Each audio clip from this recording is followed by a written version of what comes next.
Esta es Venezuela.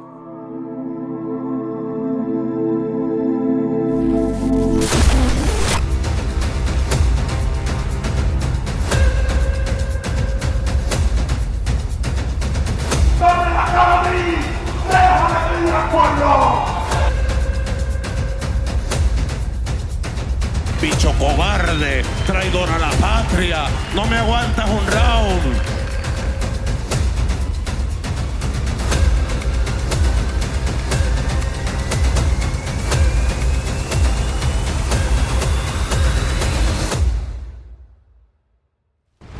Un país rico en recursos naturales, pero empobrecido por una dictadura que una y otra vez se autoproclama vencedora en elecciones fraudulentas. Después de los comicios de 2024, la comunidad internacional debate la legitimidad de los resultados. Pero bueno, tampoco había que ser adivino para prever lo que pasó. Nos lo habían advertido. Máxima unión y movilización cívico-militar, que el equipo gana y vamos a ganar. Por las buenas o por las malas, vamos a ganar, siempre a ganar. Mientras Estados Unidos y la Unión Europea se rasgan las vestiduras, o eso dicen, el país sigue hundido en una crisis institucional que parece un récord Guinness de desastres. Millones de venezolanos abandonaron el país.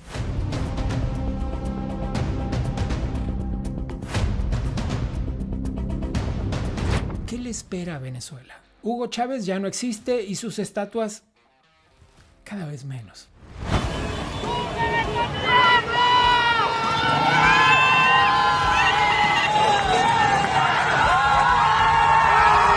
Los dictadores nunca dejan el poder por voluntad propia.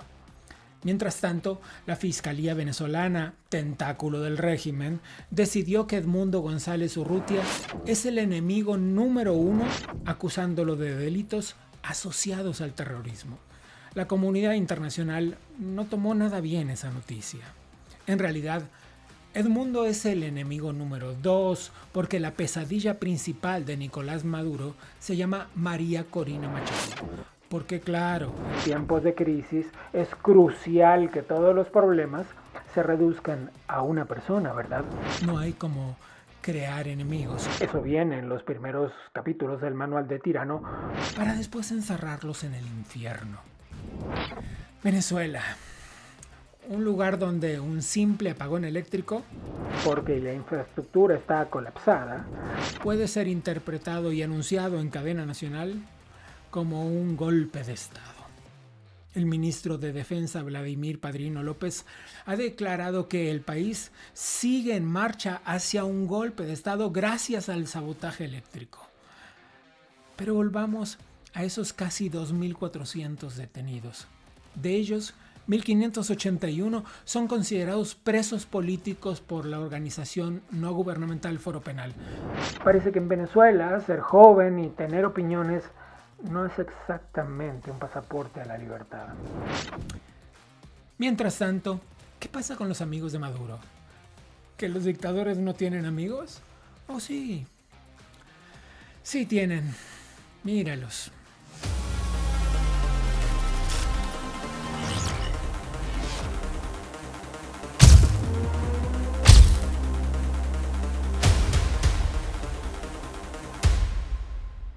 Después de más de 2 décadas bajo el chavismo, el país está al borde del colapso. Mientras el mundo entero habla de fraude, unos pocos gritan boicot. ¿Es la democracia una fantasía en tierra de promesas rotas? Los resultados electorales que anunció el régimen son literalmente increíbles.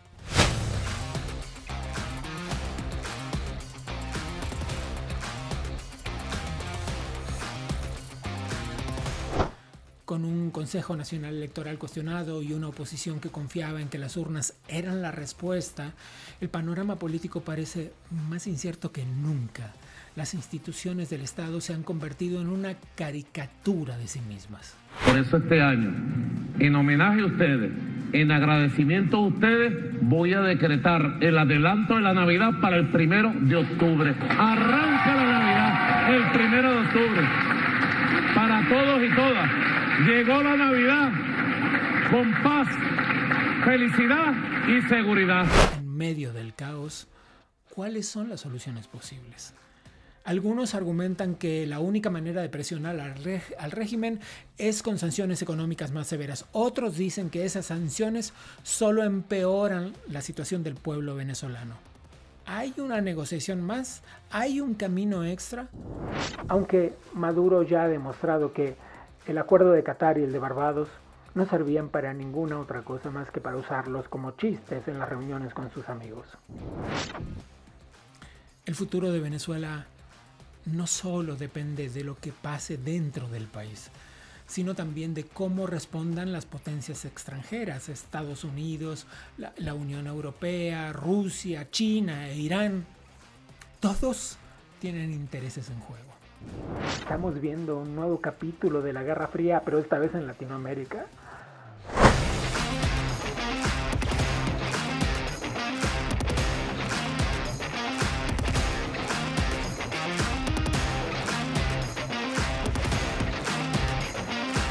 Es fascinante ver cómo la solución casi siempre parece estar en otra parte del mundo.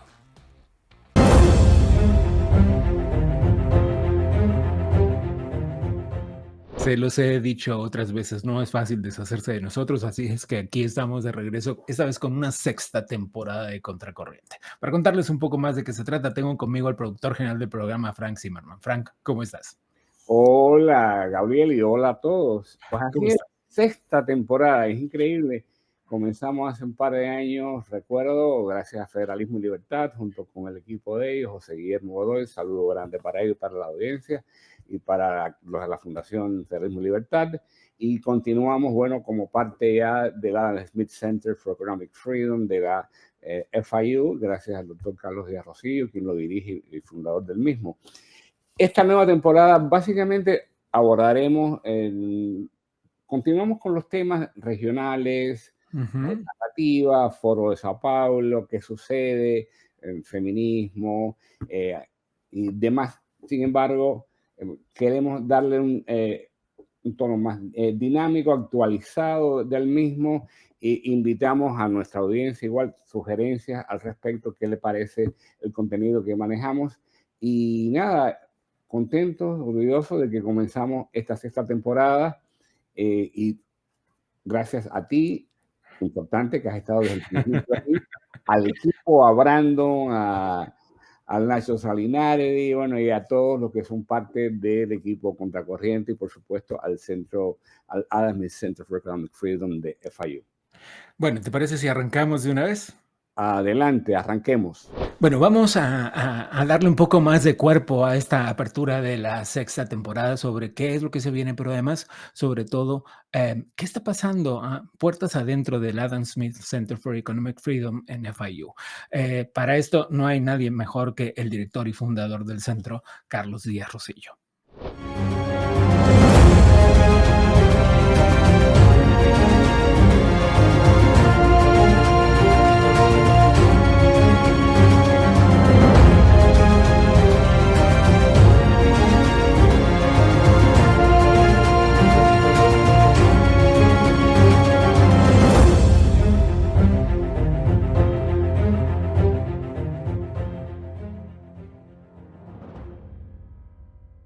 Carlos, qué gusto volver a conversar contigo.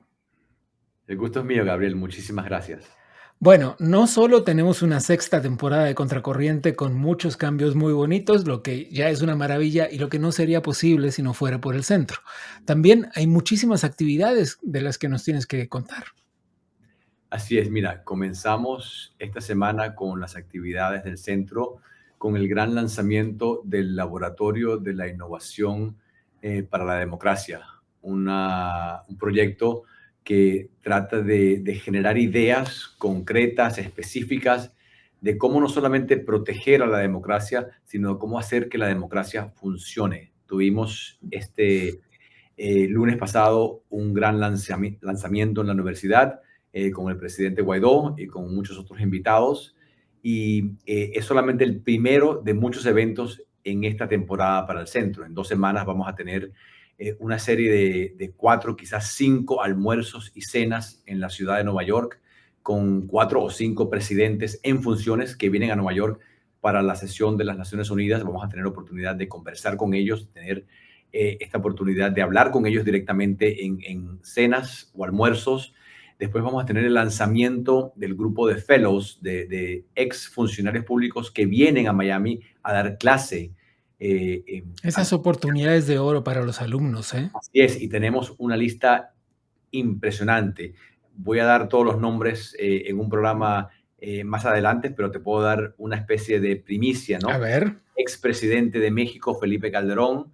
Tenemos a la ex primera dama también de México, candidata a presidenta y hoy diputada, Margarita Zavala. Margarita Zavala. Y a otra también da la casualidad, alguien con un perfil muy parecido, también ex primera dama, también ex candidata a presidente y también congresista, en este caso del Perú, Keiko Fujimori, así que, y otros más.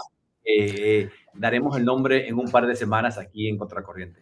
Vaya la cantidad de nombres que traes entre manos, Carlos. Así es, y esta gente va a estar aquí en Miami 2 meses dando clases, compartiendo, y vamos ahora a lanzar un proyecto que funcionó muy bien cuando lo lanzamos en Miami, un proyecto de cursos ejecutivos. El primero fue en Miami de gestión de crisis, cómo se maneja una crisis mediática, empresarial, de seguridad en países, y ahora vamos a llevarlos por toda la América Latina. El primero de estos cursos va a ser en noviembre en Santo Domingo, en la República Dominicana, y el segundo va a ser también en noviembre en Buenos Aires, Argentina. Así que vamos a llevar a todos estos personajes, a todos estos políticos, a dar cursos de capacitación a jóvenes que han demostrado promesa política, promesa empresarial en diferentes partes de la América Latina. Comenzamos con República Dominicana y Argentina y lo queremos llevar por todo el continente. Carlos, tienes un cúmulo de experiencias que pocas personas tienen respecto de las relaciones con los gobiernos de la región de Latinoamérica. Y pienso que cuando hablas de cómo cuidar la democracia, cómo sostener la democracia, esta plantita que hay que regar todos los días y tan frágil, tanto más frágil de lo que suponemos, es el tema en la actualidad en Latinoamérica. Cuando Venezuela está en llamas con un gobierno que pues está usurpando el poder y que no reconocen la mayoría de los gobiernos del mundo, cuando en México se enfrenta a una reforma judicial que pretende la elección por voto directo de los jueces y magistrados en distintos niveles, lo que además permitiría pues evidentemente la selección sesgada de esos jueces. La democracia es el tema. ¿Qué ves en la región? ¿Qué te preocupa y qué estamos exagerando quizás? Así es, no, mira, creo que no hay exageración. La democracia, como dices, es frágil. Lo que me preocupa es 2 cosas. Número 1, que para que la democracia funcione, los ciudadanos tienen que ver que la democracia da resultados. Y cuando tenemos sistemas democráticos en los cuales los líderes son electos de manera democrática, transparente, pero no dan resultados, cuando la pobreza no baja, cuando la gente común y corriente siente que los políticos solamente hacen promesas y no cumplen, eso afecta a la democracia, porque vienen entonces figuras populistas, Claro.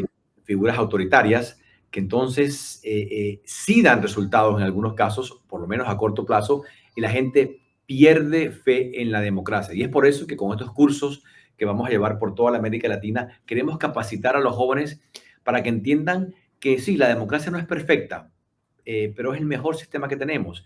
Y para que funcione, para que dé resultados, tenemos que tener políticos, tenemos que tener servidores públicos que entiendan que gobernar no es solamente cosa de dar discursos y de hacer promesas, sino de hacer el trabajo de todos los días, de dar resultados. Por eso queremos capacitar a estos jóvenes con temas tan importantes como el manejo de la economía, como dije, manejo de crisis, el tema de la comunicación. Muchas veces tenemos políticas públicas efectivas que funcionan en teoría, pero que los políticos no saben venderla. Si el ciudadano no entiende cuál es el impacto verdadero de las políticas públicas de su gobierno, esas políticas no van a tener efectividad. Así que siempre le damos un tema, un toque de comunicación, y por eso es el énfasis que queremos tener en capacitar a estos jóvenes para que la democracia funcione, para que el ciudadano se dé cuenta que aún con sus imperfecciones es el mejor sistema político que conocemos.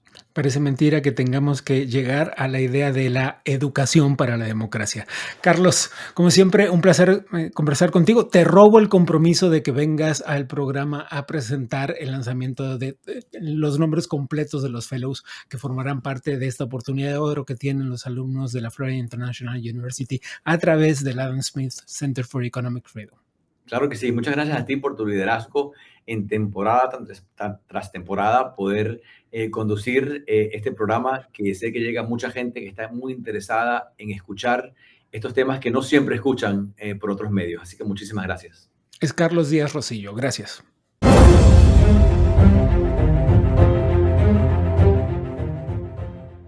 Este programa tiende a ser una gran contradicción, porque es una contradicción la falta de democracia, porque no es natural, porque no es lógico, porque no es lo que la gente ha votado. Pero para entender un poco mejor qué está pasando en Venezuela y cuál es el contexto que empuja las interpretaciones políticas actuales, vamos a conversar con el expresidente interino de Venezuela, Juan Guaidó. Presidente, gracias por tomar esta conversación. No, gracias por la invitación de nuevo y poder conectar con toda la audiencia. Bueno, Venezuela ha sido un polvorín desde hace muchos años, pero particularmente en los últimos días, en el último mes y medio, ha sido una montaña rusa de emociones. Primero por las enormes expectativas que tenían muchísimas personas, millones de personas, y segundo por la lamentable serie de cosas que se han desencadenado después de las elecciones. ¿Cuál es su lectura?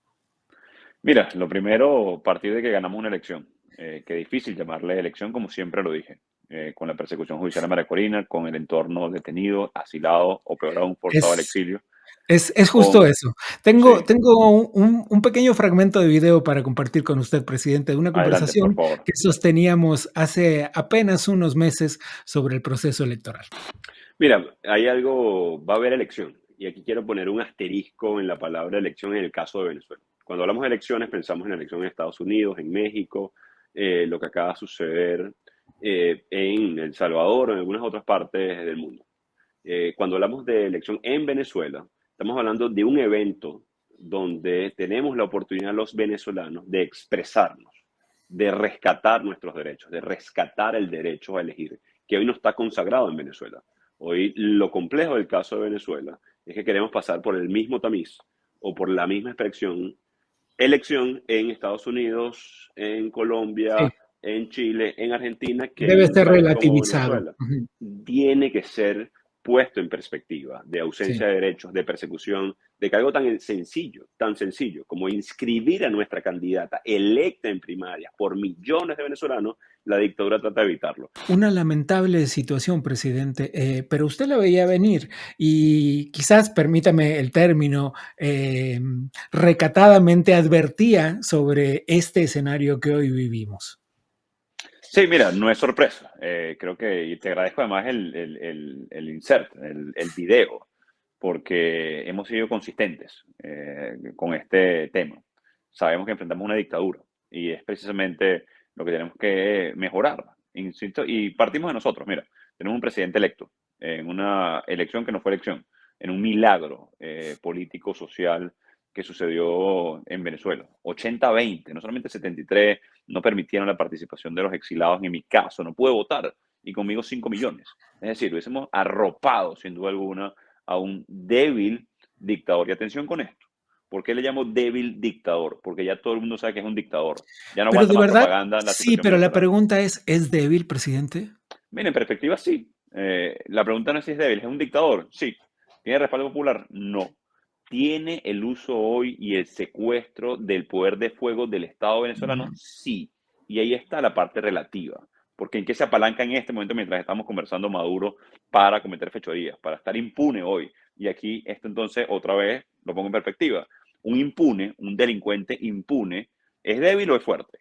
Es un delincuente impune, ¿no? Lamentablemente. Entonces lo que falta en Venezuela ya no es la mayoría, ya no es la unidad, ya no es la protesta, ya no es ejercer el voto y defenderlo, porque lo pudimos defender, porque demostramos además que ganamos, sino es hacer a Maduro responsable de sus crímenes. Entonces cuando se dice débil, evidentemente es relativo, porque si lo ponemos en perspectiva, las 2.200 secuestrados por la dictadura de Maduro desde el 28 de julio, bueno, es evidente, a los asesinados, a los torturados, a un Edmundo González forzado al exilio, pero también hemos demostrado resistencia, resiliencia, los venezolanos y la posibilidad de un cambio político en Venezuela. Ahora, lo que tenemos que preguntarnos en este momento es cómo esa fortaleza relativa de una dictadura, que es el ejercicio del poder de fuego en contra de población desarmada, atención con esto, lo que estoy diciendo es cómo configura una dictadura crímenes de lesa humanidad. Claro. Es decir, cómo atenta sistemáticamente contra población desarmada. Entonces aquí la pregunta hoy incluso es para la comunidad internacional. ¿Qué herramientas más tenemos para ser responsable a Nicolás Maduro? ¿Cómo esa balanza que está en perspectiva desequilibrada por la impunidad de los crímenes de Nicolás Maduro, la balanceamos, la equilibramos para facilitar un proceso de transición en Venezuela? Y atención, porque eso lo está viendo Daniel Ortega, lo está viendo Díaz-Canel, lo está viendo Lukashenko en Bielorrusia y lo lee también Putin en Rusia. Entonces esto no es un tema solamente de los venezolanos, sino estamos hablando de la esencia, la institución fundamental de la democracia, que es el voto. Maduro no se estaría burlando solamente de los venezolanos en este caso, se estaría burlando de todos los que creemos en el voto como herramienta para defender la democracia. Pero si me permite, le ha importado bastante poco burlarse de todo el mundo. No cumplió el acuerdo de Barbados, no y es cumplió el de interesante, Qatar, no ¿no? estamos hablando de lo que le importe a Maduro. A Maduro no le importa Claro, nada. claro, claro. No, si es por lo que le importe a Maduro, y esto es interesante, porque si es por lo que le importa a Maduro, ahí se quedaría eternamente, como el régimen de los Castro en Cuba, o como lo que pretende hacer Daniel Ortega en Nicaragua. De lo que estoy hablando yo en este momento y de lo que han expresado los venezolanos es de lo que podemos hacer nosotros. Sin duda. Porque ya sabemos lo que esperamos de la dictadura. Ya Sí. sabemos que quieren mantenerse a sangre y fuego. Ya le dijeron a la comunidad internacional y a los venezolanos, no me importa el voto. Y lo dijeron de manera además descarada. Lo están haciendo en este momento. De lo que estoy hablando yo es que luego de ejercer mayoría, luego de organizar una primaria en desventaja, que ganara María Corina Machado, que la persiguieran, que torturaran, que secuestraran a un oficial norteamericano en este momento en Venezuela, por cierto. La gran pregunta es, ¿qué vamos a hacer como sociedad latinoamericana? O incluso americana, para ponerlo en más acotado. Y Solamente global, sanciones. la comunidad europea Sí, no lo admite, ¿no? Creo que de acuerdo hay que incorporarla. Entonces, yo creo que hemos demostrado una y otra vez que podemos ejercer mayoría, y mi gran petición en este momento, para hacerla muy sencilla, estoy seguro de todos los venezolanos, es que la comunidad internacional debe dejar de ser relatora de tragedias para convertirse en un mecanismo de solución alternativa al conflicto en Venezuela. Déjeme decirle algo que ya he dicho durante este programa y que diré otra vez más adelante sin duda. Es: los dictadores no dejan el poder por las buenas. Y esto es casi indiscutible. Hay contados casos en la historia en los que así ha sucedido. Entonces, ¿cuál es el escenario de Venezuela? ¿Cuáles son las opciones para Venezuela, para el pueblo venezolano, para encontrar la democracia? Mira, una de las herramientas bases de la organización ciudadana, de la movilización, de la no violencia, por ejemplo, que practicaba Gandhi, Luther King, que practicaba Mandela, entre otros, es un término o una frase llamada amenaza creíble. Es decir, que va a tener consecuencias la dictadura si comete crímenes, si se roba una elección, si tortura, si genera, y tiene que ver primero con la población civil, tiene que ver primero con la organización, con sumar número, con ejercer mayoría. Ahora, en el pleno siglo XXI, ¿cuál es la consecuencia para estos regímenes? Si, por ejemplo, Daniel Ortega se roba una elección en Nicaragua y no pasa nada. Entonces, lo que tú acabas de decir, mira, si ellos no los obligamos a sentarse en una mesa de negociación, no lo van a hacer por voluntad propia. Ya han demostrado que no reconocen la Constitución, lo hicieron en el 2019 cuando se robó una elección y no reconocieron la transición en Venezuela. Lo están haciendo ahorita con, insisto, la esencia fundamental de la democracia, que es el voto. Entonces, El no estamos derecho esperando, a elegir. así Sí. es, no estamos esperando ningún tipo de buena intención de la dictadura. Lo que sí estamos haciendo es buscando apoyo, no solamente para generar sanciones, que son una de las herramientas que tiene la comunidad internacional para hacer responsable a este tipo de dictaduras. Mira, yo en el 2020 hablé de responsabilidad de proteger, por ejemplo, para poder hacer responsable a estas dictaduras. ¿Eso es posible o no? Solamente es posible si los países miembros que suscriben este tipo de tratados quieren ejercerlo. No estoy hablando de cosas exageradas. Yo creo que el supuesto está claramente hoy en Venezuela y son discusiones que tenemos que dar de manera clara. Mira, ¿dónde está el rule of law en el caso de Venezuela? El accountability. Y me disculpo por usar frases en inglés. El Estado de Derecho, la entrega de resultados, ¿no? Y es interesante porque no solamente es a nivel local, es decir, a nivel nacional, obviamente, que es el que nosotros buscamos rescatar y restablecer, pero también a nivel internacional. Mira, ¿dónde está el compromiso con la Carta Interamericana de los Derechos Humanos? Entonces, por dura que sean estas discusiones, creo que son las discusiones que tenemos que dar en este momento públicamente, sobre todo, no solamente con el caso de Venezuela, insisto, creo que en este momento el más emblemático y el más claro de cómo un dictador pretende burlarse de la esencia de la democracia y cómo la comunidad internacional y los venezolanos no podemos permitir que se salga con la suya por el simple hecho de que no podemos seguir permitiendo impunidad en el continente y en el mundo entero. Presidente Guaidó, Edmundo González dejó Venezuela y esto abre una serie de especulaciones. Hay quienes dicen, permítame esto, lo pongo en mis palabras, quienes dicen optimistamente que se trata de una gira internacional normal de cualquier presidente electo, como lo hacen muchos otros presidentes electos. Y hay quienes dicen que se trata de pues una escapada para preservar su vida. No lo estamos juzgando, no lo estoy juzgando. Lo que estoy diciendo es qué está pasando. ¿Qué ve usted en la salida de Edmundo González de Venezuela? Mira, sumemos lo que acabas de decir, que me parece una ecuación interesante, pero partamos de un hecho. Edmundo González forzado a salir de Venezuela. Amenazas a su vida, a su integridad física, sí, claro, a su familia, a su libertad, a su familia. Entonces, y ya hemos enfrentado esto antes los venezolanos. Lo digo incluso en primera persona. Como tú sabes, mi tío estuvo secuestrado y torturado en una cárcel militar para tratar de amenazarnos, cosa que no permitimos en su momento. Pero quiero poner más perspectiva. Nosotros en el 2019 y el 2020 hicimos una gira internacional y regresamos a Venezuela, desafiando a la dictadura. Incluso que nos decían en la cara que nos iba a detener entrando a Maiquetía, cosa que hicimos 2 veces y los desafiamos, que tuvo consecuencias. De nuevo, mi asistente en ese momento detenido y secuestrado, mi jefe de despacho, mi tío, como lo dije hace unos minutos. Es decir, esto tiene consecuencias humanas, personales. Así que, y si lo ponemos en perspectiva, entonces, tenemos que preservar la vida del presidente electo de Venezuela. Tenemos que evitar que la dictadura tenga un rehén del tamaño del presidente electo de Venezuela y tenemos que emprender una gira internacional para el reconocimiento del presidente electo en Venezuela. Entonces, si juntamos todo esto en este momento, no estoy siendo optimista o pesimista, estoy hablando de lo que tenemos que hacer en el corto plazo para que el 10 de enero podamos tener una opción no solamente de un presidente electo, sino que pueda ejercer mandato. Así que, y en este momento también hay que decirlo, va a depender de Edmundo González Urrutia, va a depender de su gestión y su rol en el extranjero. Lamentablemente el gobierno español no le permitió hablar a su llegada, y esto también tendrá que explicarlo Pedro Sánchez y el gobierno español. Es una cosa realmente llamativa, cómo es que censuran de esa manera a un presidente electo. Es una locura. De un país. Pero es Pedro Sánchez, no nos extraña. Debe explicar Pedro Sánchez qué significa esto. Usted ve, presidente, usted ve que hay posibilidades. Usted habla del 10 de enero y muchas otras personas hablan de enero como la fecha límite, que es la fecha del traspaso de mando, digamos. Como que eso es posible que suceda. Se lo pregunto con honestidad, porque otra vez los dictadores no dejan el poder por las buenas. ¿Qué debería cambiar? ¿Qué podría suceder de aquí a enero para que Edmundo González asumiera la presidencia?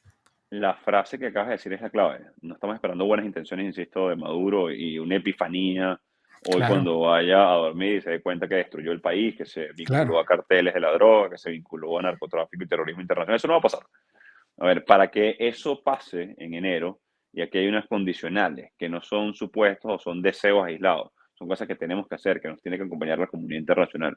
Uno, tiene que partir de algo esencial, básico, el reconocimiento de Edmundo González Urrutia como presidente electo de Venezuela y como presidente de todos los venezolanos. Es decir, no hay actas de oposición o actas de la dictadura, hay actas emitidas por el Consejo Nacional Electoral que la dictadura secuestró, ocultó, porque sean la prueba de su delito. Por eso, mientras estamos conversando a esta hora, en este día, no las mostraron nunca. No porque no las tuvieran, insisto. Nosotros las tenemos gracias a que el CNE las imprimió y nuestros valientes voluntarios las digitalizaron incluso, para que no tuvieran ningún tipo de excusa, nadie en el mundo, por cierto, de reconocer lo obvio. Y debo decir esto, mira, me parece hasta cobarde el argumento, por cierto, hablando de España y del PSOE, decir que no van a reconocer a Edmundo González Urrutia como presidente, que se dio un debate en el Congreso español, porque la experiencia de Guaidó o del gobierno interino o de la constitución venezolana ejercida en el 2019 no logró salir de la dictadura. Bueno, entonces el gobierno español va a dejar de creer, expresado en el PSOE, atención con esto, va a dejar de creer en el voto, porque votamos los venezolanos y hasta este momento estamos empujando por una transición. Van a dejar de creer en la protesta cívica porque nos han reprimido, torturado y amenazado. Van a dejar de creer en la negociación porque Maduro no ha acordado ni siquiera lo que él mismo se comprometió en Qatar y en Barbados, que ellos mismos lo saben en el gobierno español, sino que le pregunten a Zapatero. Es decir, mira, ¿qué quiero decir con esto? Es hasta cínico sea, hablar de que Totalmente. no van a reconocer a un presidente electo por una experiencia constitucional que marcó un hito, y tengo que decirlo de esa manera, en la defensa de la democracia a nivel global, en lo que fue No, ejercer y nuestra el constitución silencio, sí. exactamente para El silencio de defender. otros países fuertes en la región, como es México, que guarda un silencio Bueno, escandaloso. sin duda Y alguna, también ese López silencio Obrador, porque, voy más sí, allá. Mira, López Obrador ha sido cómplice de lo que está sucediendo con Maduro en Venezuela, lamentablemente. Es decir, no silencio en momentos de represión, en momentos de dictadura, en momentos de tortura, de asesinato político, no es silencio, es complicidad. Y hay que decirlo, y me atrevo a decirlo de esta manera porque es lamentable que un país del tamaño de México, que los mexicanos están a favor de la democracia en Venezuela, y me atrevo 100%. también a expresarlo de esa manera, no sea mucho más contundente excusándose o escudándose en una doctrina que ya también no es que la usan situacionalmente. Entonces, mira, yo creo que en este momento no hay punto de relativización, lo hablábamos también hace unos meses, sino hay punto de determinación. Y por eso parto de ahí, reconocimiento a Edmundo González Urrutia, hacer responsable a Maduro por lo que está haciendo en este momento para evitar una transición democrática y pacífica que lograron los venezolanos a todo riesgo, debo decir, que tenga que haber también un proceso, y lo ha dicho Edmundo González, Marco Machado, de amnistía, de perdón a quienes se sumen entonces a la transición, para ponerlo de manera incluso en positiva, que no pueden seguir permitiendo que la dictadura se financie de manera descarada con petróleo de sangre. Hablo de, por ejemplo, lo que se hace con Chevron en este momento en Venezuela, entre otras cosas. Entonces, mira, Y el oro, y sí. sí hay muchas acciones que podemos procurar y no nos podemos agotar. Esto es lo que yo llamo lo básico, el ABC. Es decir, no puede venir nadie a desconocer la voluntad soberana del pueblo de Venezuela porque excusándose, insisto, en que tuvimos una experiencia constitucional que reconoció España, por cierto, para hablar del caso reciente de lo que decían los diputados del PSOE en el Congreso Sí. español, para hacer valer nada más y nada menos que la democracia. Nos quedamos con un montón de preguntas, esas preguntas que están flotando en el aire y de las que lamentablemente no tenemos una respuesta y que solo el tiempo nos las dará. Es el expresidente interino de Venezuela, Juan Guaidó. Gracias.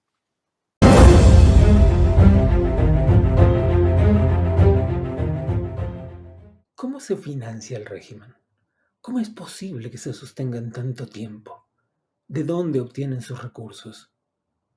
Y peor aún, ¿quiénes son sus cómplices? ¿Quiénes son sus socios? ¿A quiénes le compran y a quiénes le venden?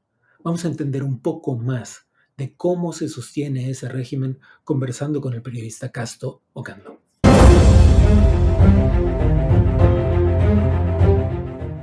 Casto, gracias por tomar esta conversación. Encantado para mí estar aquí en tu programa. Es una locura lo que está pasando y es muy difícil de comprender desde afuera. Antes que nada, y una cosa indudable, es la maquinaria de fraude que refrendó a Nicolás Maduro en el poder con cifras francamente increíbles.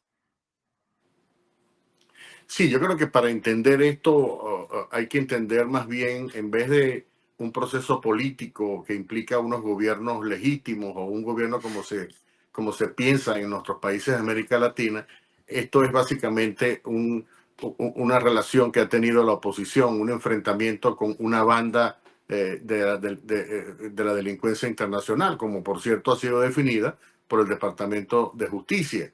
Definió que Venezuela era un narcoestado, lo cual implica, por supuesto, todas estas redes criminales, y efectivamente ellos se han comportado como esa, digamos, de acuerdo a esa descripción. Han utilizado todo el aparataje de las leyes y de las instituciones para no solamente robarse las elecciones de una manera como tú describes, con números increíbles, sino al mismo tiempo han utilizado para reprimir sistemáticamente, violando todos los derechos. Ahora han estado amenazando durante muchos tiempos el arresto del presidente electo, etcétera. Es decir, que en Venezuela lo que se vive es el enfrentamiento de un grupo civil que quiere ir a la democracia, quiere poder expresarse libremente, versus un Estado que se ha afincado en el narcotráfico, en la corrupción, muy documentado eso, y que se niega a salir del poder. Quizás una clave para entender eso sea precisamente ¿Cómo logró afianzarse de semejante manera en el poder? No solo con la cooptación del ejército, no solo con un discurso, una maquinaria de comunicación que hemos visto muy activa en otros países del socialismo latinoamericano, sino también con una red de financiamiento. Sí, esto es un trabajo son 25 años de un régimen que comenzó, digamos, con una gran economía producida por el petróleo, que tuvo una época cuyos pesos estuvieron muy altos, y eso significó la entrada significó el proyecto continental del Claro. fallecido Hugo Chávez, que luego Maduro quiso continuar, y lo que ha ocurrido es, por supuesto, un empeoramiento de la situación, no solamente en términos del estándar de vida para los venezolanos, sino ha habido un incremento notable en los índices de criminalidad. Venezuela está exportando hasta bandas criminales más o menos organizadas por toda América Latina, tanto en Estados Unidos como en muchos países en Sudamérica, y esto es, digamos, lo que está ofreciendo Nicolás Maduro, o sea, es un tema realmente bastante complejo, que requiere una solución compleja también. Vemos un poco, hay en el aire la idea de que las negociaciones para que Nicolás Maduro entregue el poder no se han detenido y que siguen las esperanzas vivas hasta el 1 de enero, cuando debería asumir formalmente el nuevo mandato. ¿Esto es real? ¿Qué se sabe? ¿Hay negociaciones en curso? El régimen ha utilizado la estrategia de las negociaciones por más de 10 años, ha tratado de ofrecer cosas a cambio. En algunas situaciones ha negociado, por ejemplo, la liberación de personas detenidas a cambio de algunos beneficios. Ha pedido mucho en estas negociaciones donde ha participado Estados Unidos el levantamiento de las sanciones. Maduro, por ejemplo, le tiene un terror a esa recompensa que existe sobre él de $15 millones establecida por el Departamento de Estado. Pero toda esta estrategia... Pero Castro, ¿por qué le tiene terror a eso? Como si fuera a entrar un comando armado a detenerlo en Venezuela, como si eso fuera posible. Porque si eso fuera posible, existiría ya la intervención de otro país, ¿no? O puede ser una motivación de la gente que lo rodea para entregarlo. Eso también es un factor. Y si tú aumentas de 15 millones a 30 millones o a 50 millones, la motivación es más alta. Entonces puede Ujú. ocurrir que con las presiones adecuadas, y la razón por la cual Sí, existe la recompensa es esa exactamente, que tú motivas a que la gente diga, mira, estamos mejor entregando a esta persona que manteniéndola en el poder. Eso puede cambiar. ya. Eso puede ocurrir con una recompensa. Y además, si tú tienes en un plan B salir del país, ¿cómo sales del país con una recompensa sobre tu cabeza, no? Es un escenario complicado. Tendrías que ponerte a resguardo en un país. Mira, en Venezuela ocurrió que cuando estaba la dictadura de Fujimori en Perú, el principal hombre fuerte allí, que era Vladimir Montesinos, se ocultó en Venezuela. Trató de cambiarse la cara, etcétera, y comenzaron a protegerlo los propios organismos de seguridad de Venezuela, que comenzaron a extorsionarlo, ¿no? Y le quitaron todo el dinero, porque no estaba en su patio, es decir, no estaba. Claro. Entonces, en un escenario que Maduro sale del país, ¿cómo sobrevive? Esto es parte, digamos, de lo que ellos están preocupados. Pero volviendo a las negociaciones, una cosa muy clara para entender es que el régimen ha utilizado las negociaciones para ganar tiempo. Eso ha sido hasta ahora una constante, y lo está tratando de hacer ahora. Está, por supuesto, poniendo más condiciones, ha puesto más condiciones para sentarse en la mesa, pero cualquier tipo de negociaciones en este momento, en mi opinión, es un callejón sin salida. Eso no va a conducir a nada. Porque por otro lado, el régimen se ha burlado de las negociaciones y de los acuerdos alcanzados, se ha burlado del acuerdo de Qatar, se ha burlado del acuerdo de Barbados, todos los que incluían, entre otras cosas, unas elecciones limpias, una selección de candidatos que permitieran a la oposición llegar bien armados a las urnas. Todo eso no lo ha cumplido. Y no solo eso, sino que María Corina Machado, que es la nueva líder de la oposición, ella dice que la única negociación en la que ella va a participar es la negociación para establecer la fecha de cuándo Maduro se va a ir del poder. Entonces, Los dictadores no dejan el poder por las buenas. hay una variedad de casos, pero eso es lo que mayormente ocurre. Y ese es el problema principal de cualquier negociación, que la negociación que está planteando Estados Unidos, etcétera, es para que Maduro, uno, acepte su derrota y dos, deje que entre el presidente electo, debidamente electo, que es Edmundo González Urrutia. Y esto significa salir del poder, salir de los privilegios, salir o soltar esas vías de financiamiento con dinero ilegal o corrupto que implica el narcotráfico y la corrupción pública. Es decir, es un escenario que si no lo obligas nunca lo van a tomar Perdóname el voluntad. pesimismo, pero eso no parece posible. Pero quiero anclarme en algo que acabas de decir, en las redes de financiamiento, porque si algo ha sostenido a Maduro en el poder es precisamente esto, la construcción de la llegada de recursos de manera cuasi ilimitada a través de una serie de actividades ilegales. Están los cárteles perfectamente catalogados, está el oro, está el petróleo. Venezuela ha recibido una extraordinaria cantidad de dinero en 25 años, de los cuales una parte fundamental se fumó, desapareció, sin dejar rastro.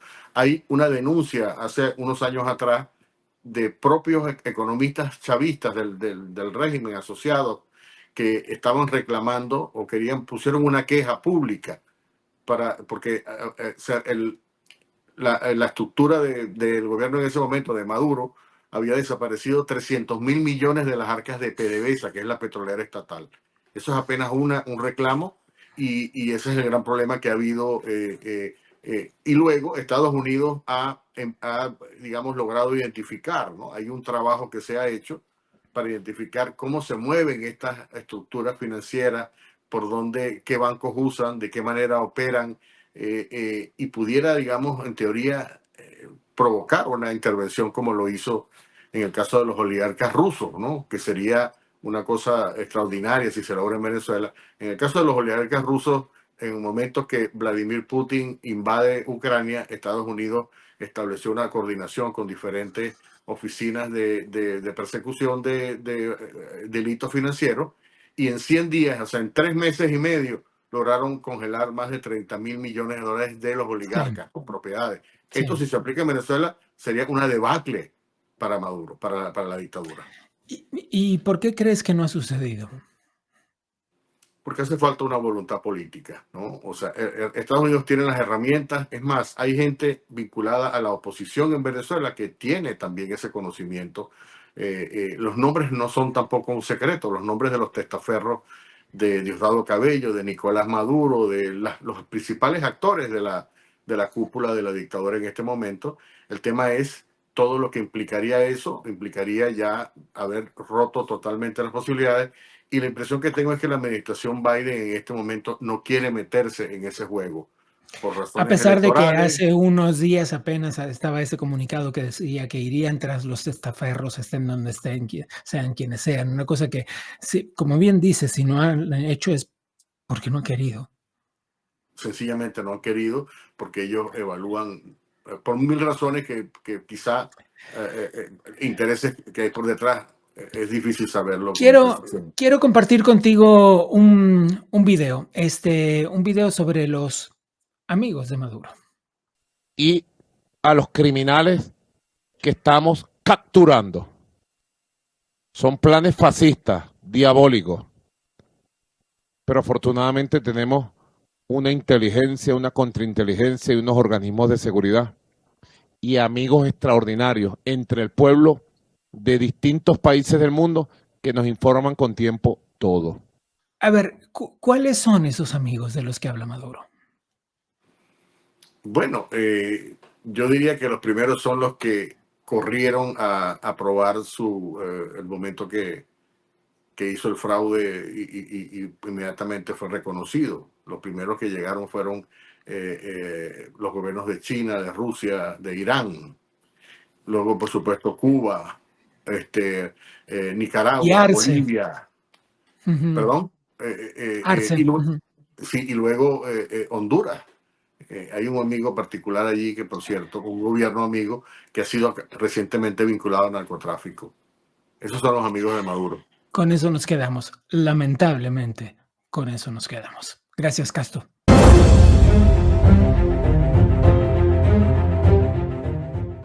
Retomemos un poco la historia. Remontémonos un poquitito en el tiempo.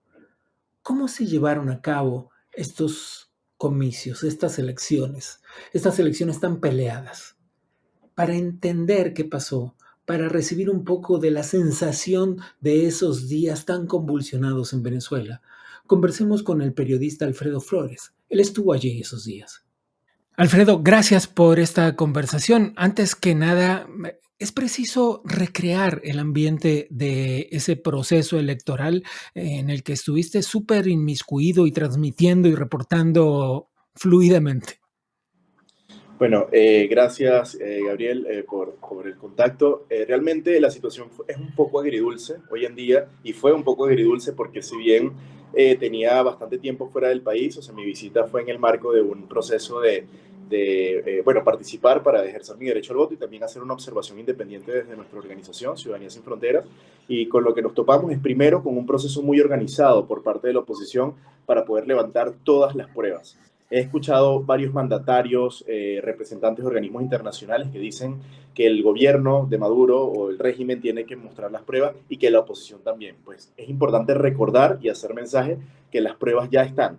Existe una página en la cual se puede ver una por una las actas. ¿De dónde alrededor de 80%, ¿es correcto? Sí, 83%. De hecho, estuve en varios de los cierres de mesa y el proceso era muy transparente. Era esperar a que la mesa cerrara o el centro de votación y luego salían los personeros, digamos, de los colegios electorales y mostraban las actas, digamos, al público. Y ahí se le tomaba foto e inmediatamente se enviaban al comando. Todas las actas están. Así que si hay dudas sobre eso, todas las pruebas, digamos, en cuanto a la victoria de la oposición están allí.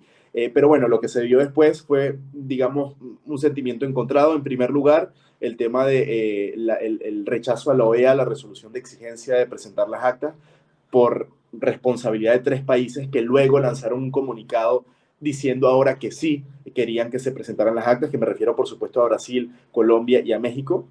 Y pues esto te digo que además, ¿no? Claro, bueno, esos fueron pero los Argentina países se mantuvo al margen. Hablo específicamente, perdón, me hice yo, hay una confusión. Hablo específicamente de esta declaración de Cristina Fernández de Kirchner, como tomando cierta distancia, creo que en un movimiento político, no en una franca honestidad. Claro, y es interesante porque fíjate que esta situación nos hace ver que esto no es un tema ideológico. O sea, esto no es un asunto ideológico, aquí hay una violación a derechos humanos y por eso hemos visto que personas como el presidente Boric se ha desenmarcado de lo que se está viviendo en Venezuela porque nadie va a querer esto para su país. O sea, es un descarado fraude. En el caso de Boric ha tomado distancia desde hace rato, ¿no? Quiero recrear los días posteriores a la elección. Estos días de protesta, estos días en los que la gente salía a las calles, estos días de brutal represión por parte de la dictadura venezolana. Mira, fueron días terribles a través de lo que se llamó la Operación Tuntum o el Operativo Tuntum. Funcionarios del Estado, tanto policiales, militares y, digamos, empleados públicos, empezaron a distribuir material creado por los laboratorios de comunicación del gobierno, donde se mostraban amenazas directas en las cuales se decía, si usted publica algo relacionado va a ser detenido.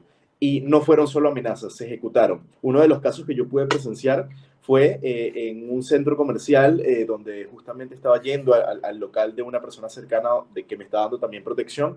Llegaron funcionarios del SEBIN y en una barbería sacaron a un chico a golpes. Se lo llevaron y lo detuvieron. De esa situación pude ser testigo. Otra situación fue un asesinato directo a través de la policía del estado Carabobo, de la cual obviamente hay una responsabilidad directa del gobernador. Y bueno, estamos hablando de más de 2.000 detenidos, estamos hablando de 25 personas asesinadas vilmente por policías. Quiero detenerme ahí, Alfredo, en estos 25 muertos de los que el régimen no reconoce ninguno. Absolutamente. De hecho, te puedo decir que les comentaba que una de las acciones que hice, porque realmente fue muy limitado, yo te digo, tú mencionas que puede estar informando fluidamente, pero este proceso fue 1 semana y media y al final fue un servicio público que yo como periodista, que al final de carrera soy, no habían vías de comunicación. Mis colegas periodistas de la ciudad y del país me decían, nosotros decidimos no cubrir las protestas. Me entregaron un chaleco antibalas y me dijeron, si tú vas a cubrir, ten mucho cuidado, pero trata de no exponerte, y bueno, así fue. Y el gobernador, en un espacio donde pude toparme con él, que fue el responsable de la muerte que hubo en Carabobo, dijo que, y de manera muy amenazante se me acercó y me dijo, te voy a decir algo, a esa persona lo mataron ellos mismos, porque los mismos que están protestando son los que tienen pistolas y están matando a la gente. Entonces esa es la postura oficial que ellos tienen, es negar las muertes, es asegurar que a las personas que salen a protestar les están pagando, y te puedo hablar de mi testimonio. Yo vi niños descalzos protestando, niños descalzos al frente de una tanqueta, al frente de una base militar, exigiendo que abrieran las puertas y que se pusieran del lado del pueblo. Entonces, esa es la realidad. Y lo más increíble es que hayan sido jóvenes, Gabriel, porque los jóvenes están muy desconectados del tema político en Venezuela. El chavismo había logrado eso. Y ahora solo tienen la realidad que los azota, ¿no? Alfredo, otro de los temas que se nos acaba el tiempo, pero quisiera tocar contigo, es el asedio a la embajada argentina, que recordemos está bajo la custodia de Brasil después de la ruptura de las relaciones diplomáticas entre Argentina y Venezuela. Allí se encuentran 6 asilados, muchos de ellos miembros de la campaña de la oposición, como es el caso de la jefa de campaña o de la cabeza del equipo de comunicación, Pedro Urrucho.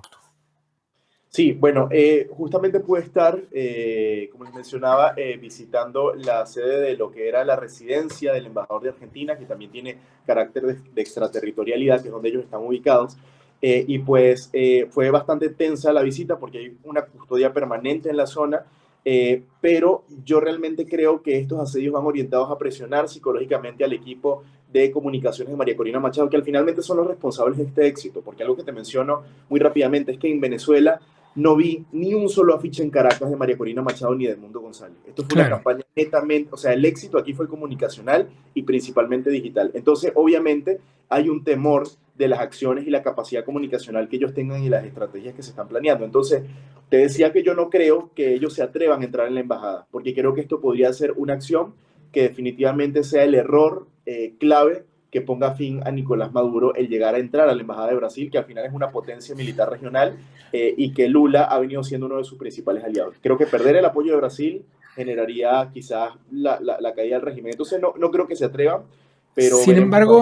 Sin embargo, en todo este caos se produce un hecho que sorprende a muchas personas, y es la salida de Edmundo González y su asilo político en Brasil. ¿De qué manera, después de haber palpado a la sociedad venezolana en las calles y en las casas, de qué manera crees que esto reconfigura las expectativas de quienes votaron por él al verlo partir?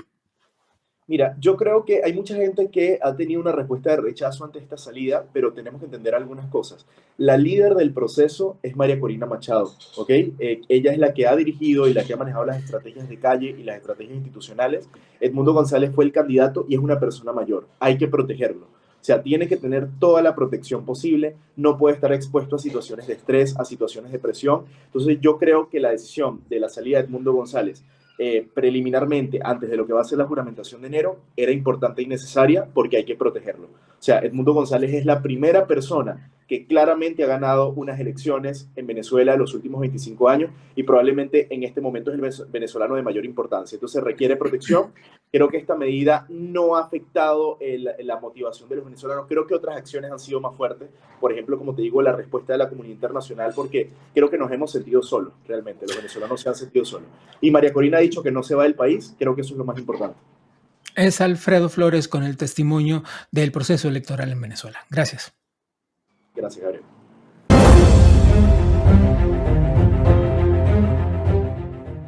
Lo que pasará en los próximos días, en las próximas semanas, en los próximos meses en Venezuela es prácticamente impredecible. Sucederá como los optimistas creen, que ocurrirá una transición hacia los primeros días de enero, después de haber recibido Edmundo González y María Corina Machado el abrumador apoyo internacional y el dictador venezolano se retirará. ¿O sucederá lo que muchos otros piensan, que los dictadores no se van nunca por las buenas? Sucederá que él se quedará ahí hasta que un buen día o una mala noche, una revuelta popular lo expulse del poder, o que alguien desde afuera decida tomar mediante las armas el control de Venezuela. ¿Es eso lo que debe pasar? ¿O todo eso sería una locura aún mayor? En realidad, es difícil saber. Estaremos atentos a lo que siga sucediendo en Venezuela y estaremos sobre todo abrazando a los venezolanos que tanto lo necesitan. Vamos a echar un ojo a lo que está pasando en el Adam Smith Center for Economic Freedom. Acaba de presentarse un laboratorio de democracia, Democracy Lab, que será dirigido por quien conversamos hoy con el expresidente interino Juan Guaidó, pero conversaremos ahora con Demóstenes Quijada, quien será el coordinador ejecutivo de este laboratorio para trabajar en pos de la democracia en estos países que flaquean en ese sentido.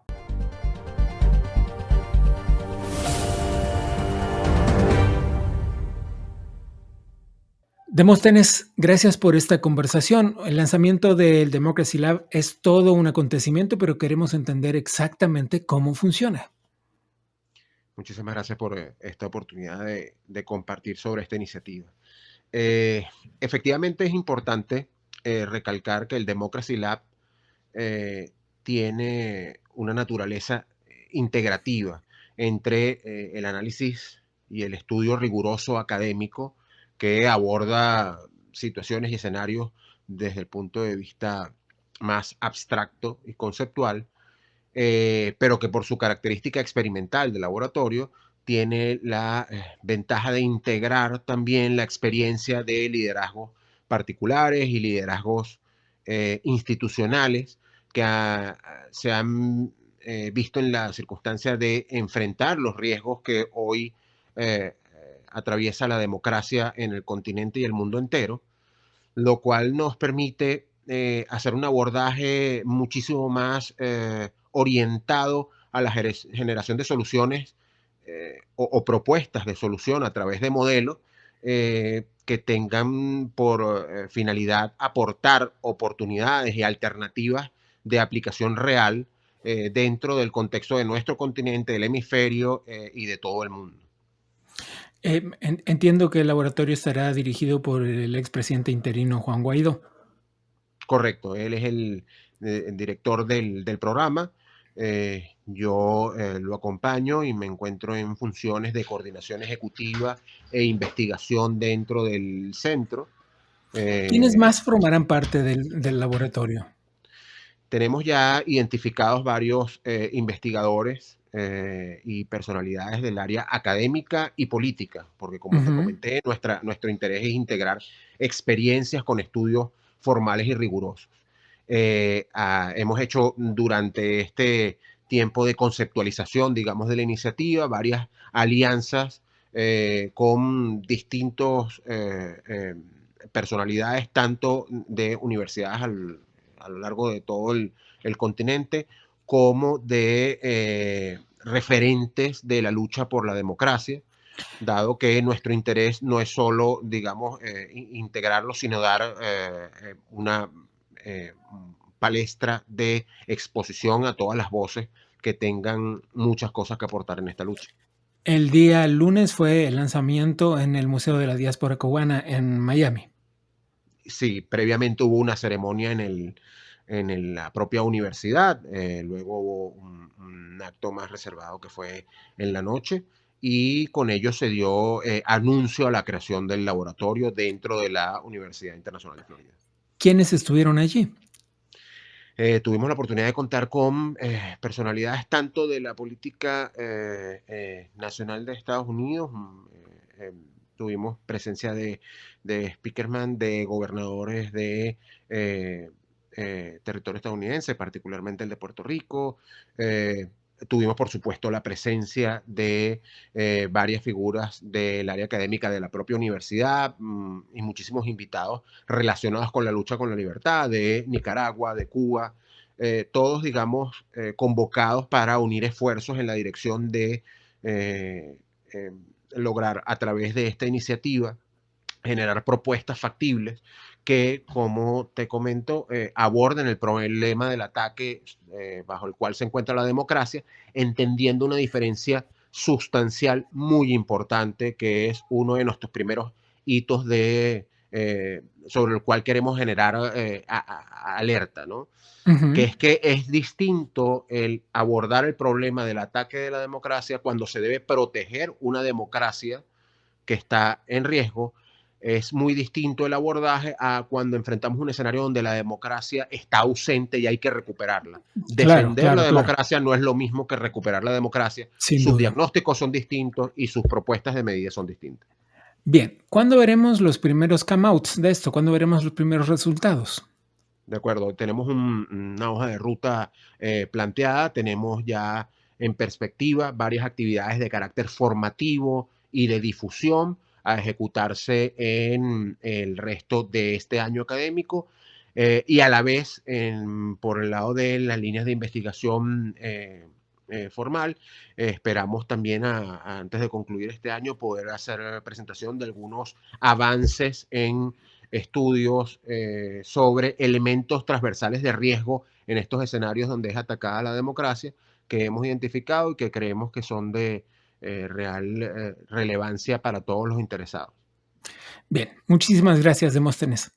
Gracias a ti, como siempre, y a la orden para cualquier otra cosa. Hasta la próxima. Gracias.